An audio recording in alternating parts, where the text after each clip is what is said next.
সরকার 1980-81 সাল থেকে 1984-85 সাল পর্যন্ত 28,328 হেক্টর অনুর্বর পতিত অন্যান্য খাদ্যশস্য ও ফসল উৎপাদনে অনুপযোগী জমিতে রাবার চাষের জন্য 5 বছর মেয়াদী প্রকল্প গ্রহণ করে, যার মধ্যে 16,187 হেক্টর জমি সরকারি, অবশিষ্ট জমি ব্যক্তি মালিকানাধীন।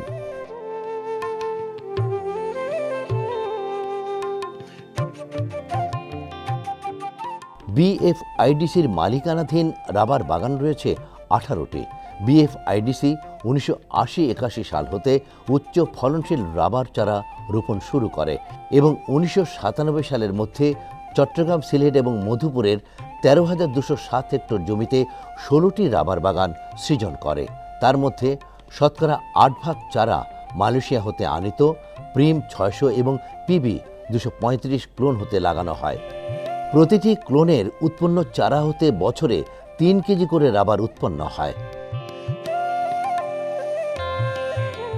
বর্তমানে বিএফআইডিসির 18টি বাগানে 3,86,000টি রাবার গাছের মধ্যে 2 লক্ষাধিক গাছ উৎপাদনশীল। রাবার উৎপাদন ও বিপণনে বিএফআইডিসি ছাড়া বাংলাদেশ পার্বত্য চট্টগ্রাম উন্নয়ন বোর্ডের আওতায় 11টি রাবার বাগান রয়েছে। এছাড়া ইতিমধ্যে বান্দরবানের 32,550 একর জমি 1,302 জন ব্যক্তি ও প্রতিষ্ঠানের মধ্যে ইজারা দেওয়া হয়েছে 25 একর করে জনপ্রতি।